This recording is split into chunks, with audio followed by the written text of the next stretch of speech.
Hola, ¿qué tal amigos? Buenas noches, bienvenidos al programa. Esta noche nos acompaña Susana Morán de revista Plan B. Hola Susana, buenas noches. Hola Fermín y hola a todos nuestros lectores y a quienes nos acompañan esta noche. Un día más y una jornada interesante se ha dado en la capital y bueno, tenemos novedades también en el ámbito judicial.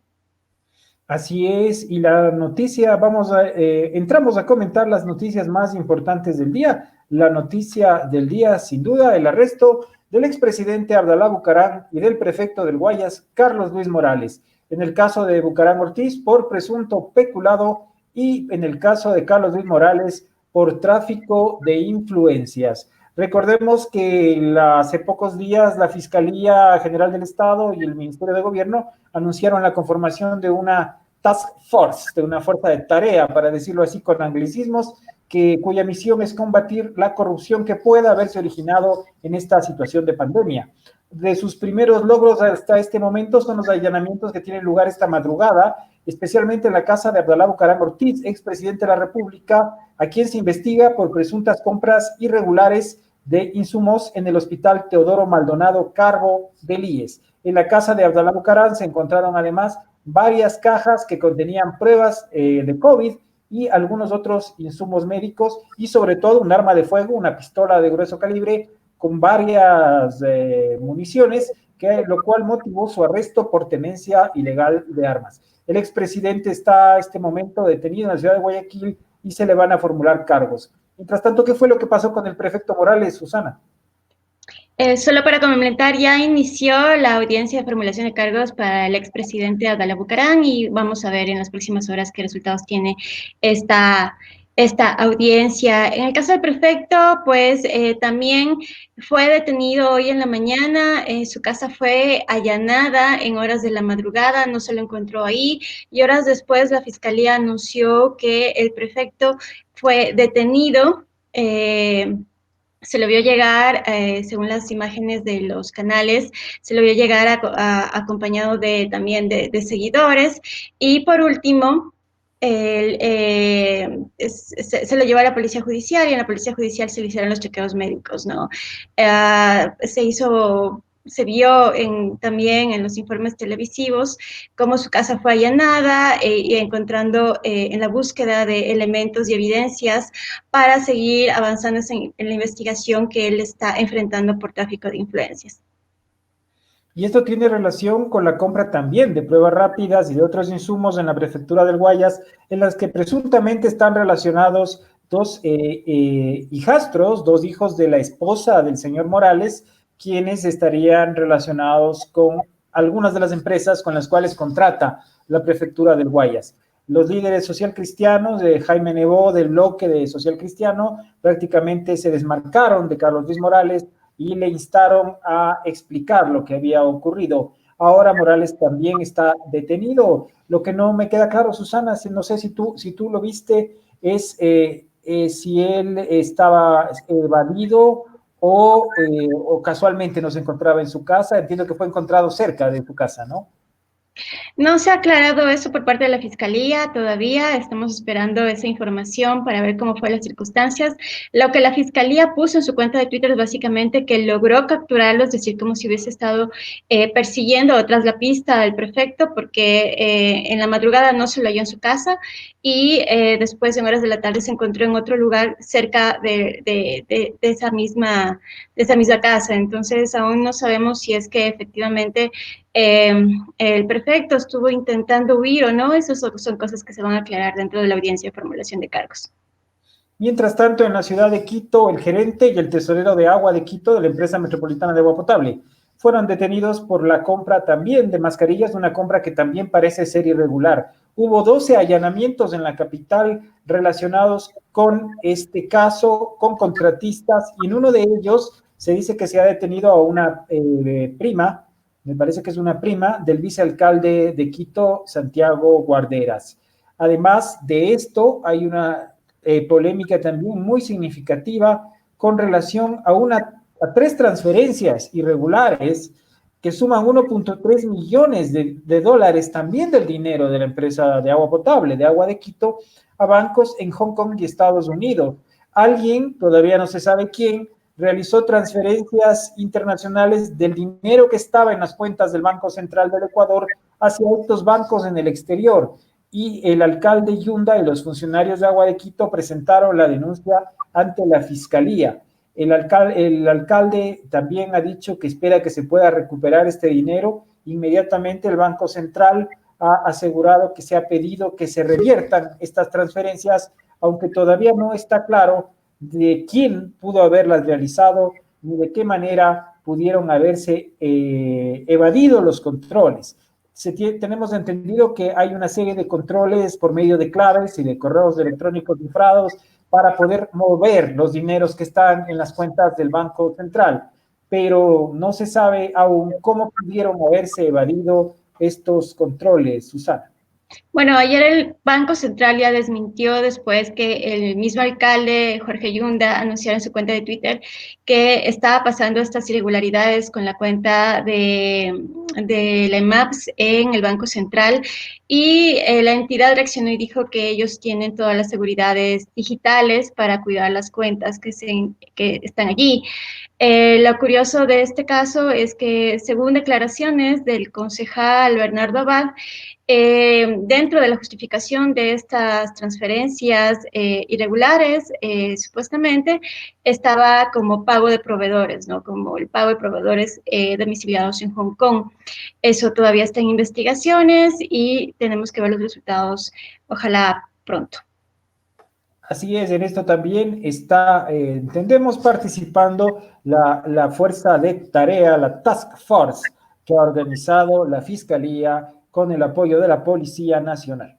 En otros temas también podemos comentarles con relación a la pandemia que el país tiene 40.966 positivos y han muerto 5.707 personas, según las últimas estadísticas hechas públicas esta tarde por el Ministerio de Salud. Además, funcionarios del gobierno han destacado que 94 de 221 cantones están en amarillo, lo que equivale al 65% de la población nacional. Esto con relación a la situación del semáforo.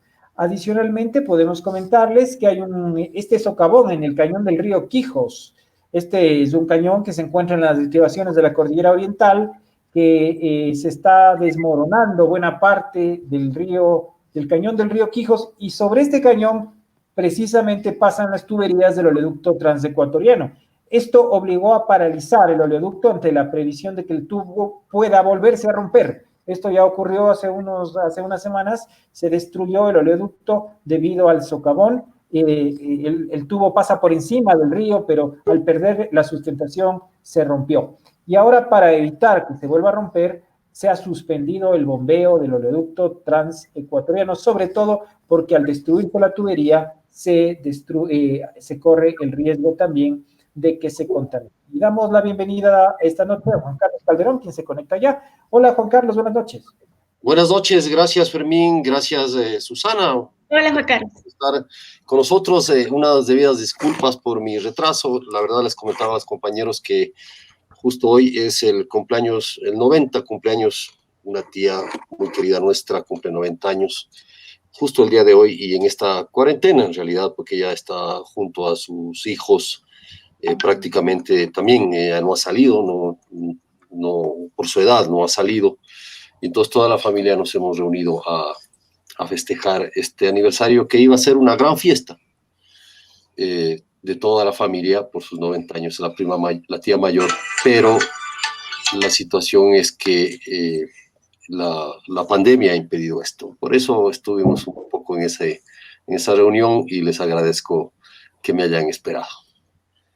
Así es, y en otras noticias, sigue la polémica sobre la hidroxicloroquina. La OMS reanudó los estudios clínicos. Recordemos que una revista prestigiosa llamada The Lancet, que publica estudios científicos y médicos, había publicado uno en el que se cuestionaba que este medicamento antimalárico tuviese realmente un efecto significativo contra la infección viral de la COVID y que además parecía tener más bien muchos efectos secundarios. Esto motivó que por algunos días la OMS suspendiese los estudios clínicos que se realizan en otros ámbitos sobre la aplicación de la hidroxicloroquina, pero hoy se anunció que se reanudan. se reanudan porque, por ejemplo, se acaba de publicar en Estados Unidos otro estudio que dice lo contrario. Es decir, que sí podría ser útil y que no tiene efectos secundarios. Continúan las polémicas científicas y, como siempre, en estos casos habrá que esperar a que el uso del medicamento arroje resultados significativos que permitan determinar su seguridad o no. También en el mundo de la moda, las grandes casas de moda como Zara, Mango y otras marcas europeas lanzarán colecciones de mascarillas de tela reutilizables. Esto a propósito de que las mascarillas se están convirtiendo en una prenda de vestir que deberemos seguir utilizando por tiempo indefinido. En algunos países, por ejemplo, en Estados Unidos, los funcionarios del gobierno están luciendo ya unas mascarillas con el escudo nacional de Estados Unidos. Esas han sido las noticias del día de hoy, Juan Carlos y Susana. Y antes de pasar al siguiente bloque, queremos, como de costumbre, recordarles nuestros consejos comerciales. Recuerden ustedes que es la hora en la que anunciar en línea puede ser la diferencia entre el triunfo y el fracaso. Es hora de anunciar en Plan B y sus redes sociales. Tenemos atractivos paquetes publicitarios y nuevos productos para tu empresa. Comunícate a los teléfonos que están en pantalla. También es posible descargar nuestro Media Kit de la página de Plan B. Se encuentra en el home, en el apartado Anuncia con nosotros. Hay otra forma de colaborar también con el periodismo de calidad que realiza Plan B. Las grandes historias necesitan tu apoyo. Dona a la revista Plan B a la cuenta corriente 002920 7046 del Banco Guayaquil, a nombre de New Link Comunicación Estratégica. Y el día de hoy es un día, tenemos un programa especial. Como ustedes saben, en la ciudad de Quito se pasó al semáforo amarillo y dentro de la medida de nuestras posibilidades hemos desplegado a nuestros periodistas, a nuestros colaboradores en varios puntos de la ciudad para conocer cuál fue la respuesta de los quiteños frente al cambio de semáforo. Estuvimos en el centro histórico, en el centro norte de Quito, en el extremo norte de la capital y también en la zona de los valles. Y precisamente tenemos una serie de videos que vamos a ir mostrando y vamos a ir comentando para que ustedes tengan una idea de cómo fue la situación en Quito en el amarillo. Juan Carlos, ¿cómo viste esta transición del rojo al amarillo en la ciudad de Quito este miércoles? Yo vi mucha actividad, mucha alegría en el pequeño no es pueblo, la parroquia en la que vivo, en Conocoto. Como primera impresión les puedo comentar que todos los negocios abrieron a primera hora. Tuvimos la oportunidad de darnos una vuelta con mi esposa por ahí para ver cómo estaba la situación y los almacenes que no tenían autorizada la actividad, o sea, es decir, todo lo que no fuera alimentación y farmacia permanecían cerrados, pero ahora abrieron mecánicas, abrieron almacenes de ropa, abrieron almacenes de celulares, abrieron pequeños negocios también de plásticos, etcétera, etcétera, con mucha mayor tranquilidad. Yo creo que muchas personas llegaron a un punto de estrés en el cual, por no poder salir o tener un toque de queda o pocas horas durante el día para poder movilizarse, generaba este estrés de hasta el mediodía poder hacer todo y luego ya no hacerlo. Luego, en el transporte público sí pudimos notar, sobre todo en el Valle, y lo que mucha gente necesita movilizarse hacia Quito, muy pocas unidades de transporte que conecten el Valle de los Chillos con Quito.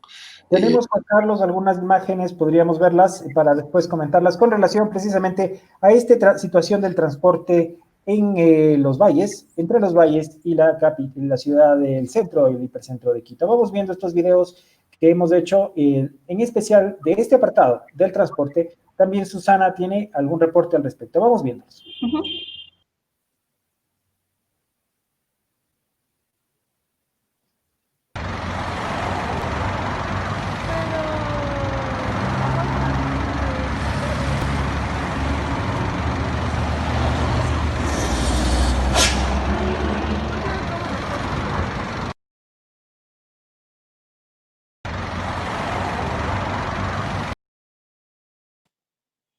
Sí, eso es lo que pasaba. Es decir, ante la ausencia de transporte, mucha gente igual necesitaba movilizarse. Lo que ocurrió aquí es que el distanciamiento social no se da. Este estar 2 metros de distancia no funciona.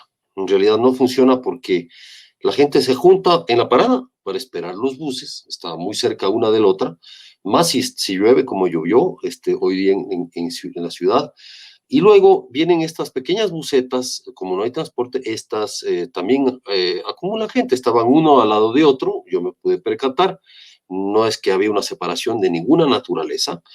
Claro, todas las personas estaban con mascarilla, eso sí, pero no había esta separación, no es que estaban uno junto al otro sentados en los asientos y el precio $1, en realidad cuesta 45 centavos subir de San Rafael, del Valle de los Chillos a Quito, el precio máximo es 45 centavos, hay pasajes de 30 centavos, etcétera, etcétera, y claro, eso, la ausencia de transporte afecta a muchísimas personas, sobre todo, entendemos que mañana ya se irá regularizando, poco a poco, yo noté también muy poco movimiento en general, no es que esperaba una masiva salida, pero mucha gente se ha podido quedarse en casa, se ha quedado, otras personas sí han salido. El transporte en autopista General Rumiñahui fue muy fluido porque hay un factor que detiene mucho el tránsito, es el peaje. El peaje siempre ha sido un cuello de botella, ¿no es cierto? Sobre todo en horas pico.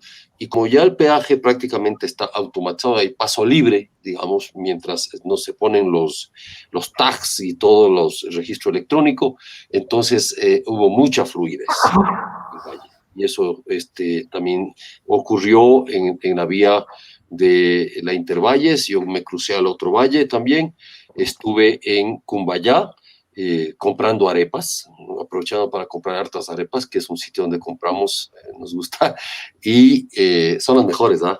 Entonces, y luego, que es un sitio, perdón. Hay que arriesgarse. Sí, no, siempre nos arriesgamos, incluso en cuarentena, digamos, digamos, los que nos gustan los arepas, no le tenemos miedo a la muerte. Entonces salimos y compramos, y en realidad ahí sí había transporte urbano, todas las unidades, vi bastantes unidades, y cumpliendo todos los requisitos en la zona de Tumbaco y Cumbayá. Eso es lo que yo podría reportar. Estuvimos también en horas de la tarde en la zona de las universidades, en la cercanía de las universidades católica y salesiana, y ahí era evidente, esta es una de las paradas a las donde llegan los buses que arriban desde el valle. En horas de la mañana vimos unas pocas unidades, pero probablemente por la falta de demanda en la tarde el lugar estaba desierto. Veamos.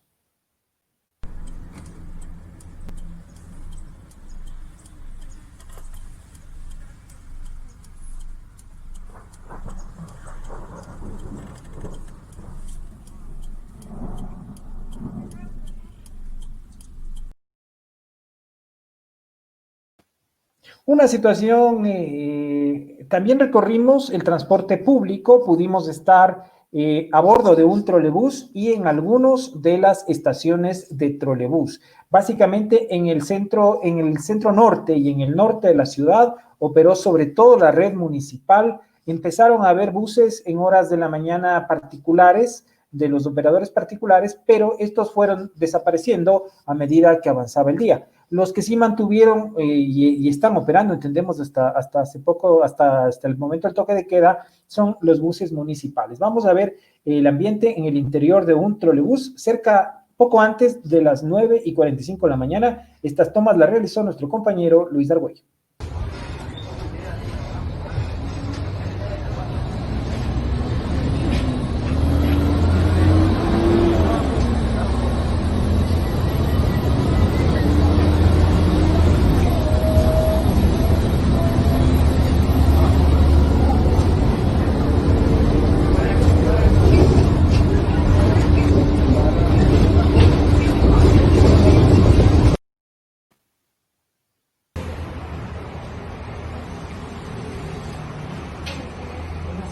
¿Cómo le cojo nomás el?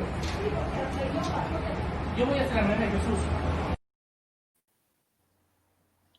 Como ustedes pueden ver, el transporte municipal trató de aplicar algunos protocolos, especialmente que no se sentaran las personas juntas, aunque como se ve en la gráfica, varias personas sí estaban sentadas juntas, debían dejar un espacio por lo menos, y muchos estaban usando mascarilla. De lo que nosotros pudimos ver, en especial en la zona del centro norte, la mayor parte de la demanda parece haberla absorbido el trolebús, la ecovía y los corredores suroccidentales que están bajo el control municipal. Los buses particulares los vimos más bien poco. No sé cómo viste tú el transporte público en el norte de la ciudad, Susana.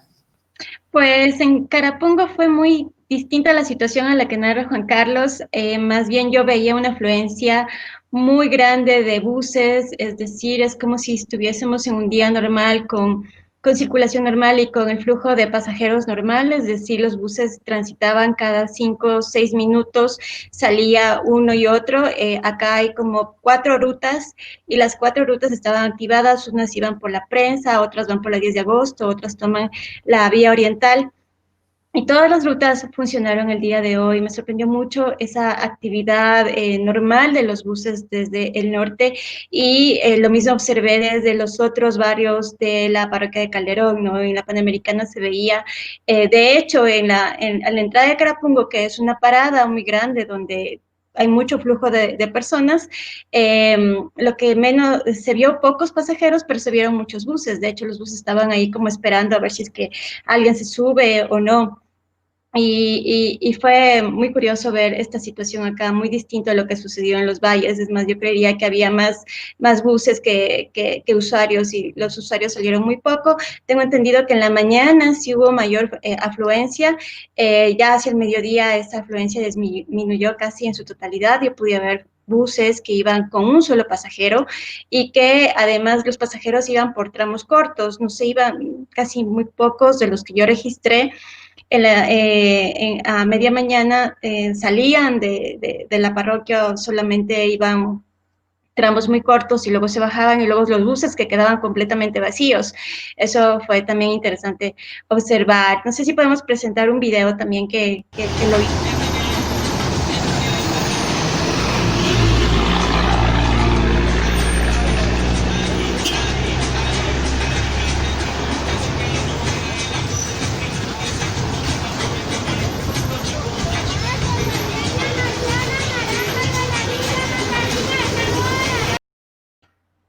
Bueno, como se observa en esas imágenes, es de una de las calles más comerciales de Carapungo.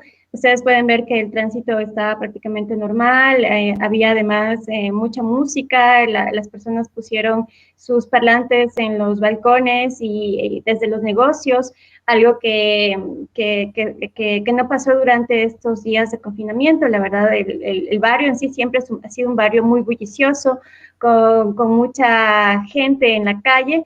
Que obviamente por el tema de confinamiento esto se apagó totalmente, el barrio que fue callado, digamos, lo que no suele ocurrir, pero hoy nuevamente se veía como si estuviéramos en un festejo, un día festivo, ¿no? Con muchas casas, con sus músicas y muchos negocios, como que sí se notaba esa necesidad de salir, de expresarse también. Entiendo, Susana, que también subiste en un bus, veamos. Sí.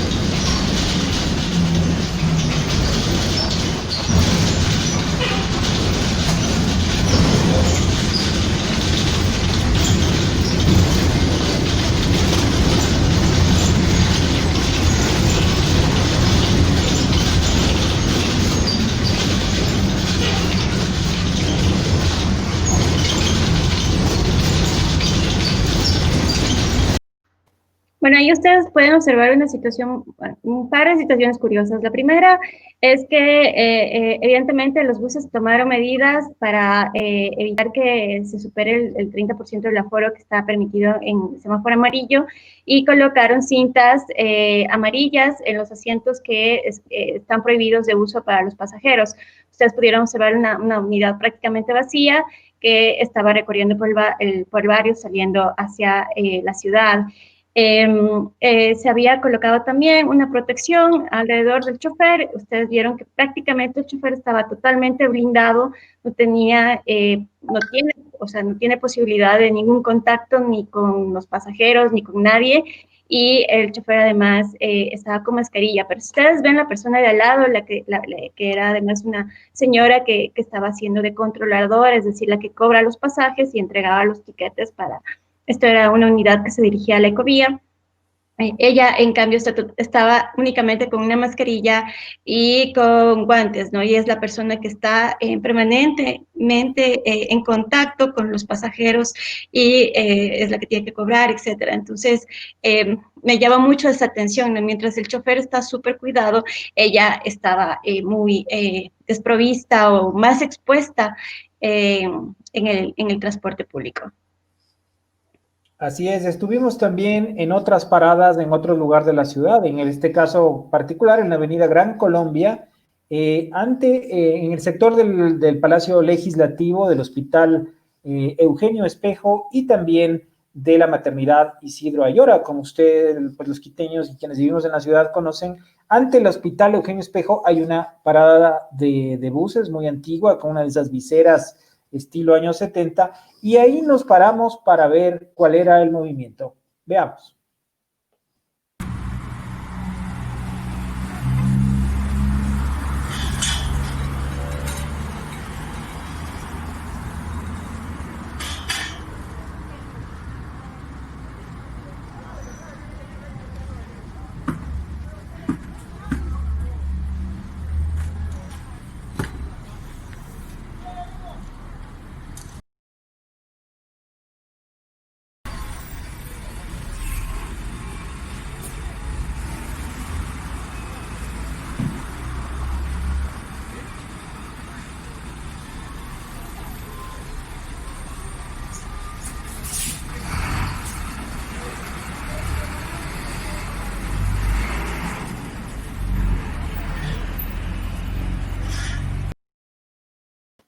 Tuvimos que esperar cerca de 15 minutos para que apareciera ese bus que aparece en las imágenes, y ese bus también estaba únicamente 2 o 3 personas habían a bordo. Ese era uno de los buses que van hacia el norte, un Marín Comité del Pueblo, para ser exactos, y también la cabina del conductor estaba blindada.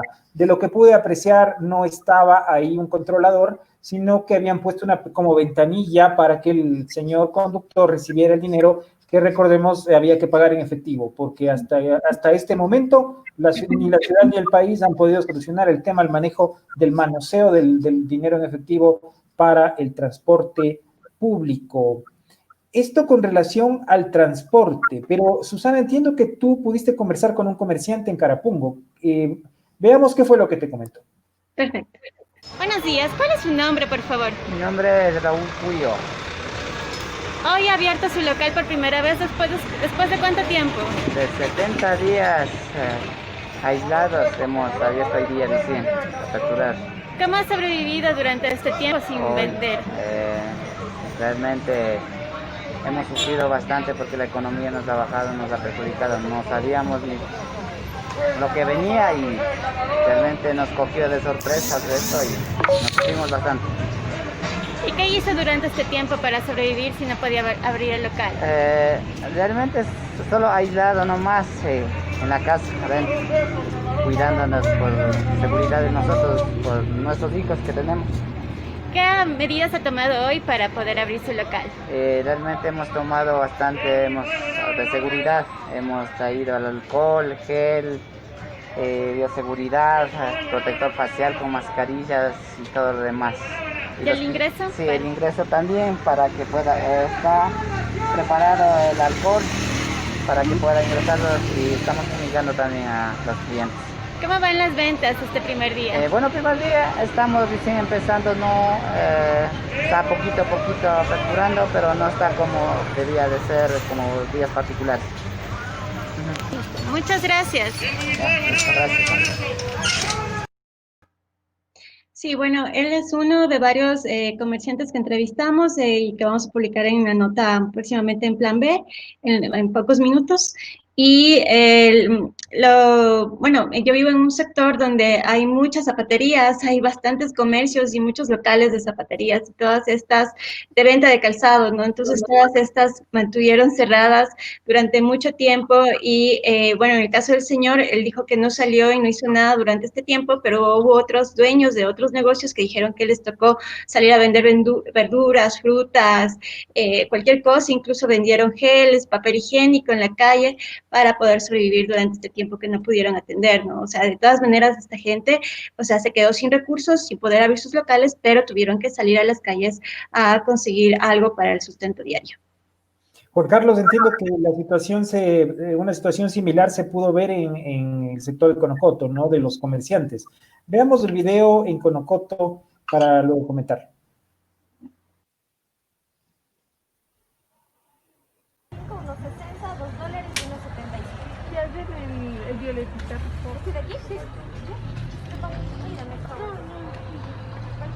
¿Qué me va a hacer? ¿Va a ponerle alcohol? ¿Qué?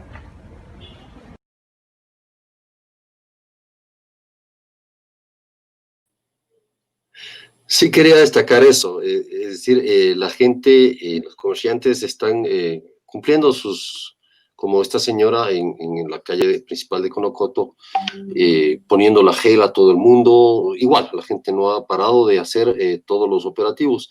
En realidad, en mi salida, y no sé si igual les pasó a ustedes, tuve que poner unas 6 veces al menos alcohol o gel. Me esperjearon en 2 ocasiones, una en la entrada del Supermaxi, que siguen esperjeando, porque así somos, a pesar de decirles tantas veces que no es necesario, pero bueno, me dijeron, lo que abunda no hace daño, entonces, bueno, échele, dale. Entonces, y claro, y todo el mundo te pone, o sea, uno va a comprar algo, y te echan el alcohol y te echan el... Entonces vamos a salir, por lo menos de esa experiencia, vamos a salir limpiecísimos. Y lo que yo pensaba era esto, también las personas, igual lo que pensaba lo que decía este señor de los zapatos, y lo que tú decías, Susana, es que la gente de todas maneras se dio modos para transformar sus pequeños negocios, porque como solo se podía vender alimentos y medicina, entonces la gente empezó a vender alimentos. Lo que teníamos acá era que cada sitios donde se transformaron en ventas de verduras. Mucha gente ponía sus cajas de naranjas, sus cajas de tomate, sus cajas de limones. De plátano. De plátano, muchísimo plátano. Yo veía camiones que circulaban con plátano, con naranja, donde te vendían casi a $2 la cabeza de guineo o la cabeza de plátano verde. A $2, una cabeza. Claro, uno va a un sitio, a un supermercado y te cuesta $1.50 a la mano. Entonces, y eso era una forma en cómo las personas fueron saliendo. Entonces hoy, como decía bien la crónica, que ya está a punto de ser publicada, con algunas fotografías también de nuestro compañero Luis Argüello, que estuvo en el centro también, y el relato de la experiencia de cada uno de ustedes en este día especial.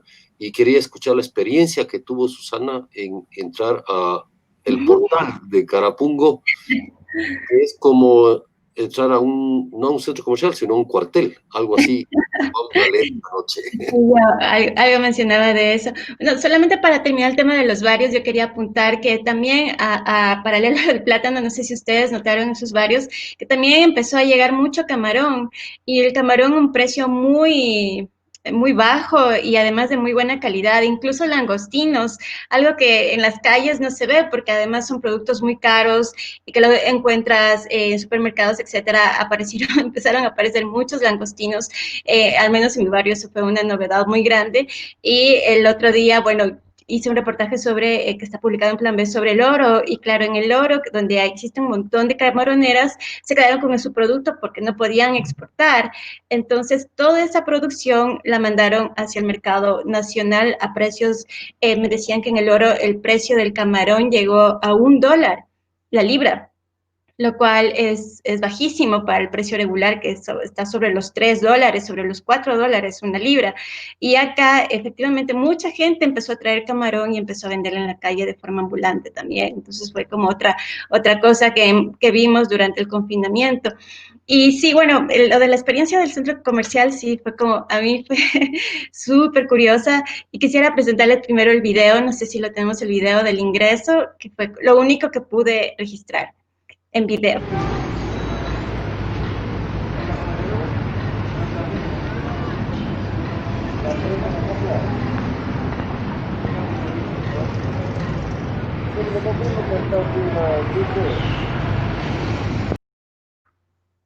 Bueno, ahí ven la mano del señor guardia que me dijo que ya deje de grabar, que era un lugar privado y que no se podía entrar, ¿no? Entonces, hubo filas para entrar al centro comercial, no hubo mucha gente, pero sí había que pasar por una fila, como ustedes vieron, se les tomaba la temperatura. Más adelante estaban estos aspersores para desinfectar a la gente y también estos lugares donde uno se limpia los zapatos. Pero más allá empezaban las preguntas y eso me llamó mucho la atención porque yo creía que, bueno, la experiencia de entrar a un centro comercial siempre ha sido un momento como de distracción, de relajamiento, de pasar el tiempo sin nada, sin presiones en lo absoluto, pero ahora sentí una situación de mucha vigilancia y de mucha... ojos todo el tiempo de qué estamos haciendo los usuarios dentro del centro comercial. Entonces, ni bien pasábamos esa primera puerta, después preguntaban a dónde se dirige, a dónde va, usted, por dónde, o sea, para qué viene al centro comercial, básicamente. Entonces, si uno... A veces uno solamente va por haber y tienes que inventarte el cuento, voy al banco, voy al supermercado y eso, ¿no? Entonces ya te dicen, bueno, es por allá, es por acá. O sea, abrieron el centro comercial, pero prohibieron ir a vitrinear. O sea, si yo voy a vitrinear, ya no puedo. Una restricción muy grande a esa libertad que teníamos antes, ¿no? Y yo entiendo que es un tema que tiene que ver con las medidas sanitarias, pero sí creo que hay un poco de... un cambio brusco, digamos, de nuestra cotidianidad y de lo que nosotros vivíamos antes. Después de eso te dirigían a dónde ibas, entonces yo dije, bueno, voy a la zona bancaria porque necesitaba sacar dinero, fui hacia allá y había otro aspersor donde nos volvían a desinfectar de lado y lado, una vuelta, otra vuelta, y luego ya podías pasar finalmente, ¿no? Entonces, los únicos lugares que estaban llenos en el centro comercial en realidad eran los bancos, que ellos han venido funcionando durante todo el confinamiento, el supermercado, que también es otro espacio que estaba abierto permanentemente, y el nuevo lugar que yo encontré lleno en el centro comercial son las telefónicas, Movistar y Claro, estaba repleto de gente, y estaban haciendo filas y habían como o sea, tenían que hacer, en espacios pequeños tenían que hacerse unas filas ahí. Y me llamó mucho la atención porque la gente tenía esa necesidad tan grande de ir a las telefónicas, ¿no? Supongo que para cambiar planes, supongo que para hacer muchas cosas que telemáticamente no lo pudo hacer durante esta pandemia. Y esos fueron los lugares. Y otra cosa que me llamó mucho la atención es que estaban abiertos los lugares de electrodomésticos, donde siempre estos locales que venden este tipo de cosas ponen en primera fila las refrigeradoras, ¿no es cierto?, las cocinas, los televisores plasma súper grandes, pero ahora vi que en algunos de ellos abrieron un espacio muy grande para las motos. Entonces había una moto. Yo creo que para los respiradores. Ah, no, no vi eso, no sé si es que alguien, no encontré eso por ahí, pero estaban las motos con su traje respectivo de bioseguridad, ¿no? Entonces eso también fue muy llamativo. ¿Y quién está metiendo la moto sino el traje? Posiblemente. Y otra cosa interesante es que el aforo de los locales en los centros comerciales solo está permitido hasta el 30%. Y eso estaba muy bien señalizado, eso sí hay que reconocer. Cada local estaba puesto ahí, qué número de personas pueden estar al mismo tiempo dentro de ese local, en función del tamaño. Había locales muy chiquitos donde solamente iba a entrar una persona y otros muy grandes donde entraban hasta 300 personas al mismo tiempo, porque el aforo y el tamaño se lo permitía. Entonces, sobre todo las cadenas de venta de ropa, los supermercados son los que tienen más espacio y más posibilidad. El único que estaba donde había afluencia de personas eran los supermercados, pero por ejemplo, fue muy triste ver las cadenas de ropa, las tiendas de ropa y de zapatos totalmente, o sea, ustedes saben que pues, Eta Fashion y esas otras marcas que existen en centros comerciales, estaba totalmente abandonada y yo lo que pongo en la crónica, se ve más personal que clientes en estos locales y en general en el centro comercial se veía más personal, es decir, más empleados de estos locales que usuarios, ¿no? Capaz en este primer día hubo mucho miedo tal vez de la gente a salir y de consumir estas cosas. Los vendedores me decían que veía a la gente más bien comprar cosas de primer uso, es decir, obviamente el tema del supermercado era lo más visitado, pero lo otro que es ropa, zapatos, accesorios, perfumes, eso casi no tenía clientes. Hasta el mediodía que estuve allí no registré nadie que estuviera comprando eso. Lo que sí vi es que casi todos los locales o estas grandes cadenas tenían, por ejemplo, estos termómetros electrónicos para medir la temperatura de quienes entran. Casi todos también el personal tenía doble protección, no solo la mascarilla de tela, sino también estos visores de plástico. Casi todos estaban cubiertos así. Algunos ya habían dejado incluso de usar los guantes, habían recibido capacitaciones en las que les decían que ya el uso de guantes no era recomendable porque la gente toca 1000 superficies con eso y es más contaminante. Y también habían sido algunos, para entrar al centro comercial se habían realizado las pruebas para COVID, para ver si efectivamente, o sea, si solamente los negativos, obviamente los que daban negativos sus pruebas podían atender en algunos de estos locales. Y bueno, la última experiencia fue ya el patio de comidas, que es donde yo sí me sentí como en una situación de presión constante y donde había muchas personas del centro comercial vigilando qué es lo que hacía cada uno de los comensales en eso, ¿no? En el patio de comidas evidentemente hay mucho contacto, hay gente que va y bueno, es siempre el patio de comidas es más masivo. En este caso estaba prácticamente vacío, pero sí habían personas que llegaron a comer.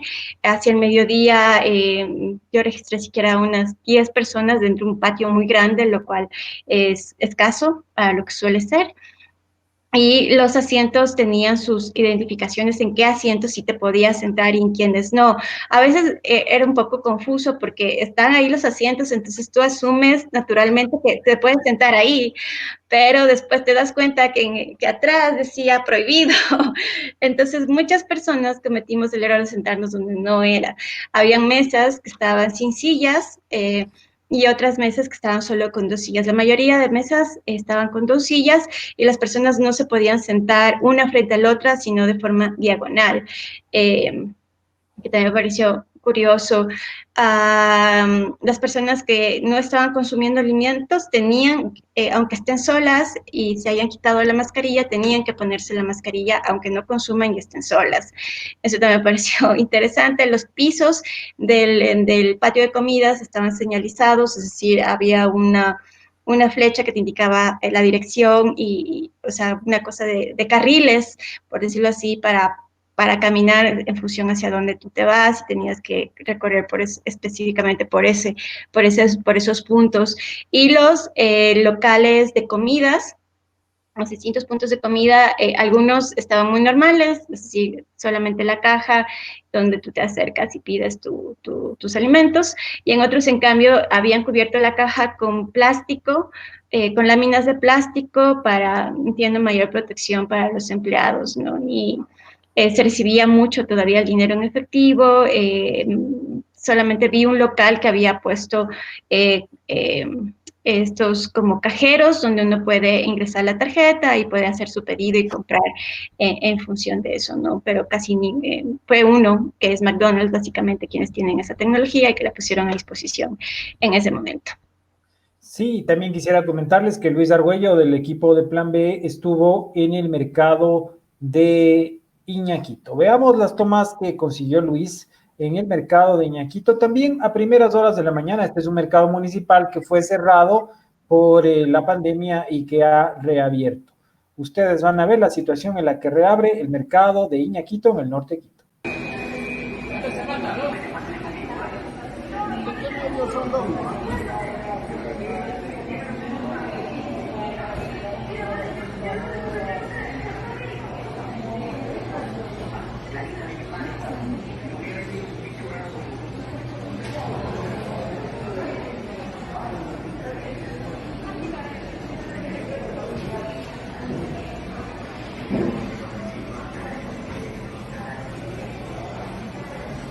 Vale, como voy.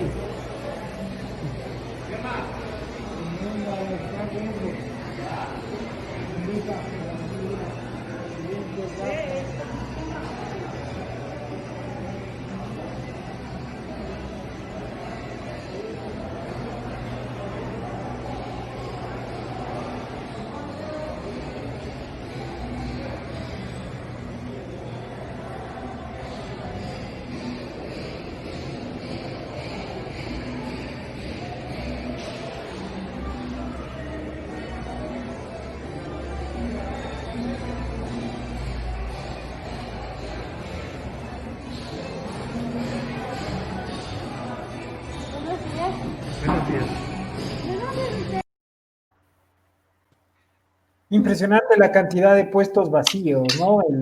El mercado reabre con muy pocos puestos, algunos de carnes, de otros pocos de frutas, y la gran mayoría desde hasta donde se alcanza a ver vacíos en el mercado de Ñaquito, así como ausencia de clientes.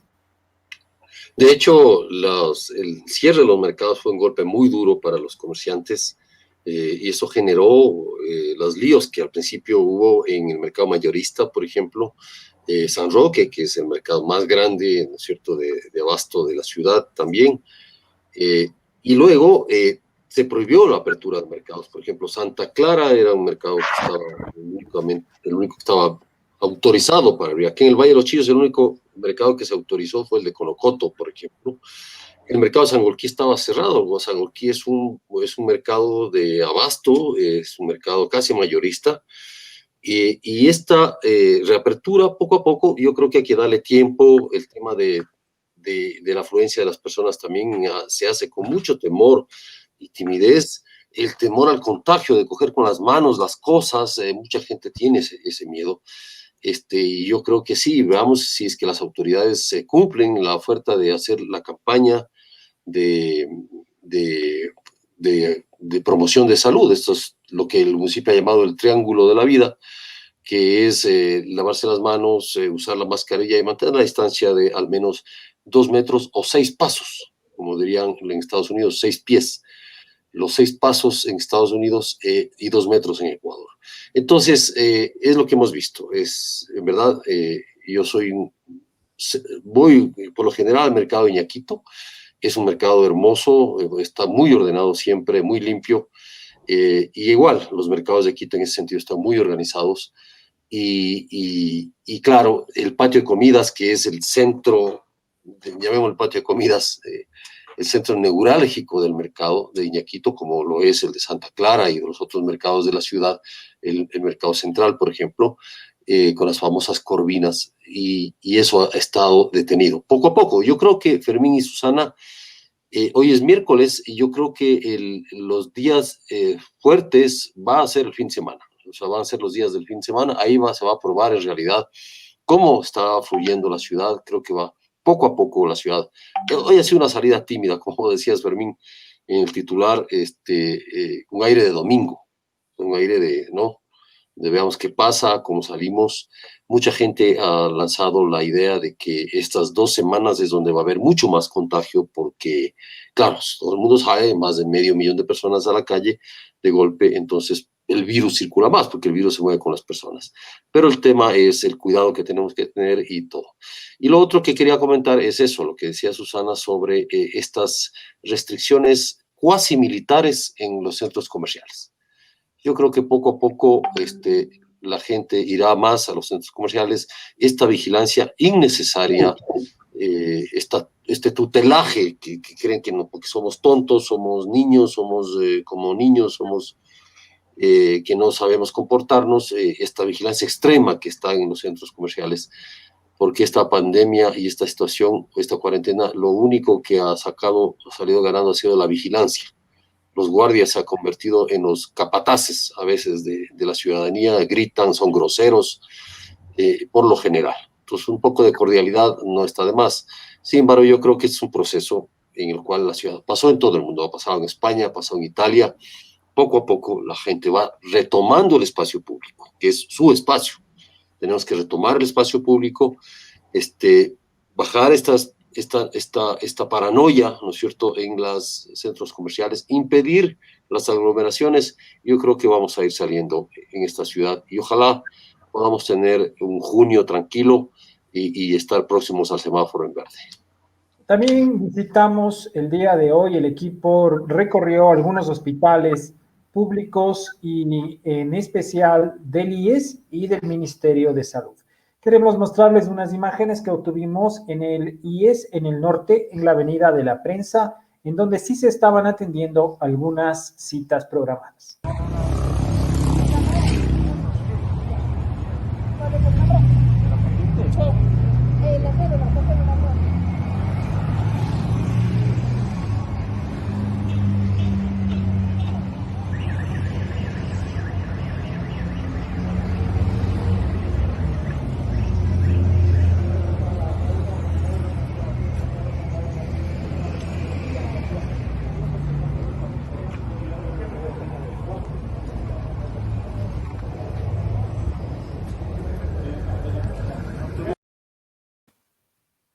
Asimismo, fue posible realizar un recorrido en el Hospital Eugenio Espejo, en el centro de la capital. Vamos a ver primero los accesos. Había muy pocas personas, no más de 10 o 15 personas tratando de entrar al hospital, porque en cambio, en el del Eugenio Espejo no se reanudó la consulta externa.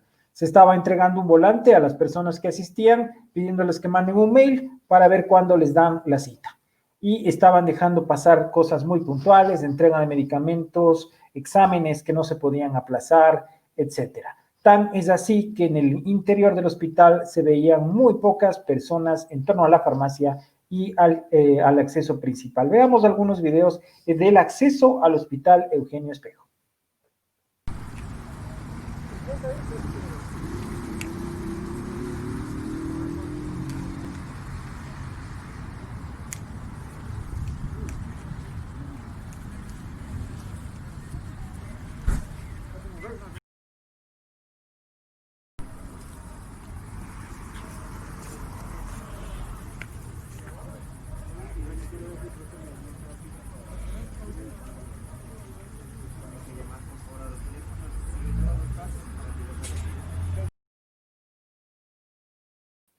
Ustedes pudieron ver ahí al guardia que estaba encargado de informar a las personas que tenían que reagendar su agenda.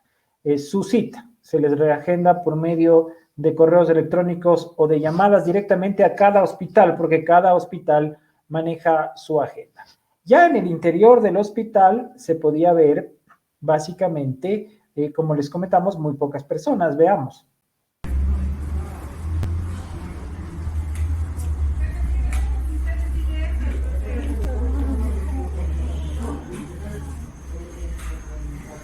Porque las máculas externas que tienen la cabeza tienen que ir evolucionando con la medicina.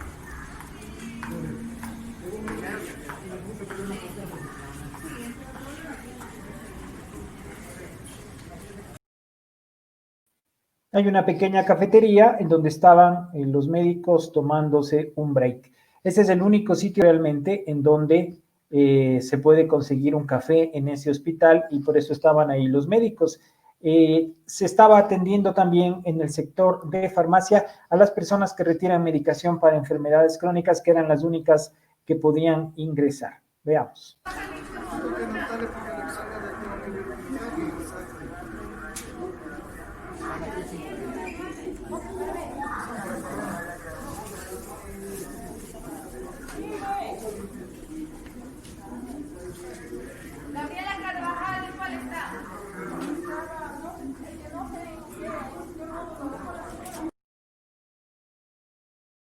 Y aquí también apareció un señor guardia a decir que es prohibido grabar ahí en ese hospital público, en una farmacia de un hospital público. Bueno, los señores guardias también solo cumplen las órdenes que a veces les dan otros funcionarios descriteriados. Una cosa que nos llamó mucho la atención en el patio del hospital es esto que les queremos mostrar. ¿Se acuerdan de los túneles de desinfección? Estos aparatos que iban a solucionar el problema de la carga viral, que eran indispensables para que se limpien las ropas, la piel y los zapatos de las personas. Algunos de estos fueron instalados en este hospital y este es el estado en el que está el del Eugenio Espejo.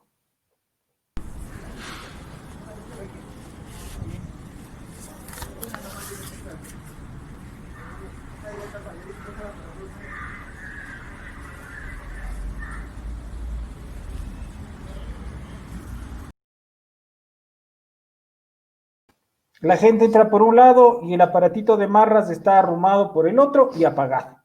Afortunadamente tengo entendido que este no le costó al Estado, sino que fue una donación de empresarios privados, pero sí hubo otros, especialmente en Guayas, que sí le costaron al Estado y que también se han dejado de utilizar porque el gobierno descubrió que no funcionan, ¿no? Que no son indispensables.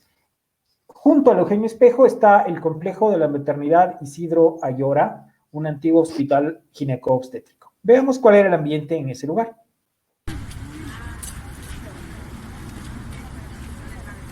Cargadores, cables, audífonos.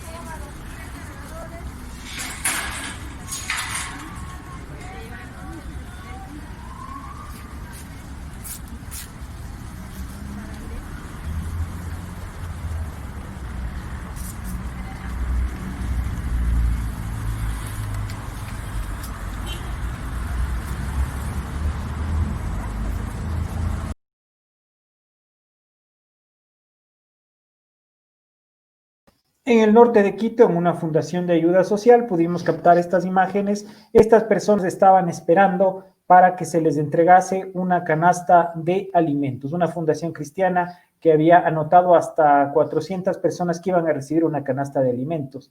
Veamos la fila.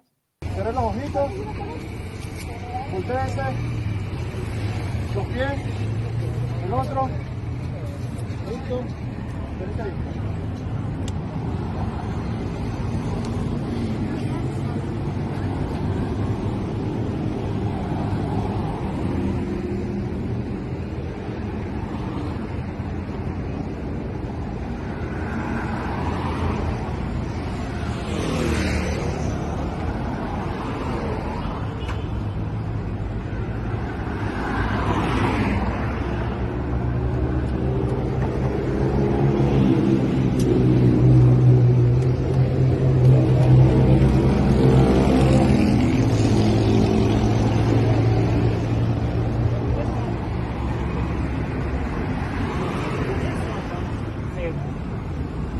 Y Dios tiene la respuesta.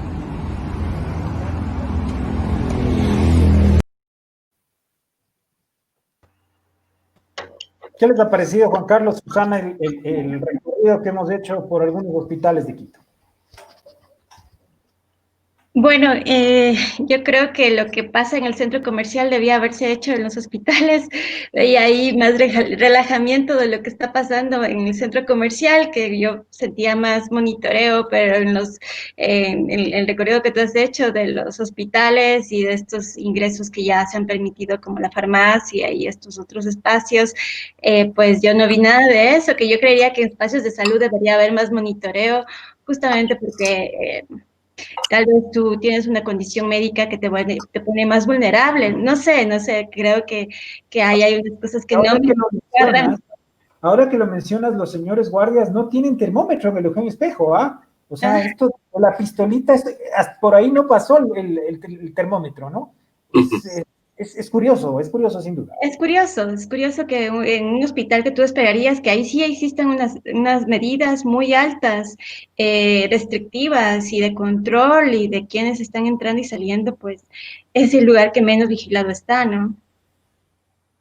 Sí, son las imágenes de las contradicciones que tenemos, porque en general no hay protocolos, no hay recomendaciones salvo muy generales, y cada sector hace lo que cree que debe hacer. O sea, ahí vemos esta humillante forma de desinfectar a las personas en esta cola que estaban haciendo las personas humildes para retirar una bolsa de comida, como que su condición de pobreza le diera derecho a un guardia de esta naturaleza a desinfectar, darse la vuelta así como que fuera ganado. O sea, una actitud grosera, además, y la gente se allana a eso porque necesita. Este atentado a la dignidad de las personas es lo que más choca en estas circunstancias, y vemos esa cantidad de gente esperando una bolsa de comida, con lo cual nos muestra que la situación económica va a seguir complicándose en la ciudad. Es la ciudad, una ciudad que tiene los índices de pobreza más grandes del país, en sus zonas periféricas, y las zonas, los sitios de desempleo más grandes, y también de desnutrición infantil, es la capital de la República. Entonces es compleja la situación. A esto después le añadimos la pandemia de corrupción que se vive en este momento, donde las noticias sobre allanamientos, prisiones de líderes políticos, etcétera, etcétera, tienen muchísimo más impacto que la situación económica y sanitaria de esta ciudad y del país, lo cual es triste y grave, Bueno, compañero. para terminar este reporte gráfico, para este recorrido, fuimos a visitar las sedes de los poderes públicos. Como sabemos, la mayor parte del funcionariado capitalino está todavía en teletrabajo hasta el 15 de junio. Esto significa que las sedes de los poderes públicos están cerradas y las instituciones públicas no están funcionando. De alguna manera, esta podría ser otra explicación de por qué no hay tanta gente en la calle como se esperaba. Esta es la capital, es el centro administrativo de la República, y muy probablemente muchas de las personas que salen tienen relación con el funcionariado público. Veamos el ambiente en la Plaza Mayor, en la Plaza de la Independencia, que curiosamente está cercada, vallada, protegida por policías antimotines, aunque realmente nuestro equipo no encontró ningún motivo para ello.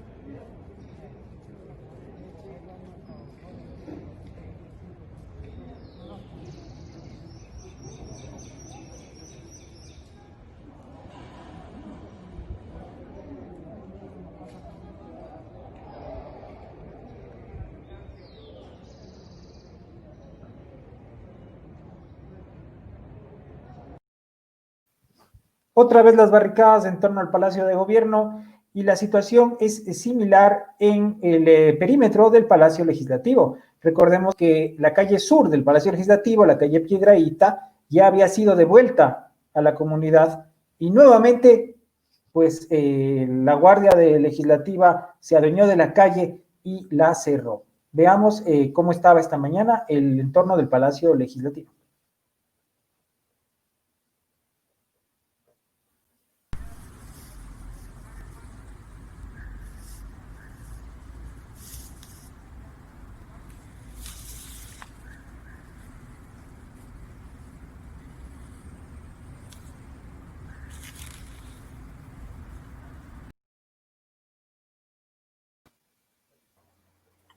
Esa es la situación entonces de los centros del poder político capitalino. El día de hoy, como les dijimos, pudimos ver varios piquetes de policías antimotines en torno al Palacio Legislativo y en torno también al del Palacio Nacional. No sabemos por qué motivo, porque realmente no había ninguna concentración, ni protesta, ni ninguna alteración de orden público que obligase a cerrar la Plaza de la Independencia como estaba esta tarde. Bueno, yo iba a decir que la única amenaza que vi era la lluvia. No sé si se vio algo más. Para que no pase el coronavirus, se ponen los piquetes. Pero, de hecho, hay ciertos cuidados que está tomando el Ejecutivo y el Legislativo, están tomando respecto a las advertencias de movilizaciones que se están dando. Siempre persiste entre ellos el temor o la mala conciencia, también podríamos decirlo, de que en un momento, el rato menos pensado, se pueda organizar un piquete, una movilización. Entonces es parte de lo que ellos llaman el eje preventivo, lo cual evidentemente es una toma del espacio público, pero que poco a poco creo que también irá cediendo. Dejemos pasar unos días, este es un principio. Hemos pasado 77 días exactamente hasta hoy de confinamiento obligatorio, un semáforo rojo que terminó siendo un simulacro y que luego ha pasado a ser ya una apertura prácticamente, excepto las universidades, porque ahí, Fermín, tú filmaste la zona donde llegan los buses de los Valles de los Chillos, y es la zona de las universidades. Ahí confluyen 3 universidades: la Universidad Católica, la Universidad Politécnica y la Universidad Politécnica Salesiana. Entonces, los estudiantes no asisten a clase, entonces no hay razón para que haya movimiento por la zona. Sin embargo, es evidente que todavía faltará contar los días para que esto funcione de mejor manera. Entonces, esperemos que estas cosas cambien de a poco. Me preocupó mucho el dato tuyo sobre estos dispensadores estas cabinas de desinfección. En realidad, no se sabe cuántas mismas se pusieron de parte del Estado, no se sabe cuánto costó cada una. No hay Bueno, se supo que en Guayas, en los primeros momentos, el vicepresidente Sonnenholzner y el gobernador Duarte llegaron a entregar hasta 55 que colocaron en algunos hospitales y en el ingreso a algunas instalaciones en Guayaquil, sobre todo a un costo de entre $1,500 y $3,000. Esas inclusive tienen un logo de la gobernación y del gobierno nacional en los costados. Que estaba en el Hospital León Espejo, entiendo que lo donaron empresarios privados de Quito, así se publicó hace unas semanas, pero está ahí sin uso, ¿no? Ya lo han apartado del paso y está con el tanque vacío, según pudimos constatar. Habría que preguntar cuánto les costó a los empresarios de Quito que donaron esto y cuánto pagó el Estado por estas cabinas. Me parece, $3,000 me parece una locura por una cabina de esas. Es una cosa... nos comprometemos a averiguarlo. Sí, yo creo que es necesario. Listo. Bueno, este ha sido nuestro reporte de hoy, del primer día de Quito en amarillo. Queremos invitarles mañana a esta misma hora para seguir comentando las noticias del día y también con invitados especiales. Agradecemos esta noche la presencia de Susana Morán, de la redacción de Plan B, y también de Juan Carlos Calderón. Por mi parte ha sido todo. Hasta mañana. Gracias. Buenas noches. Cuídense todos.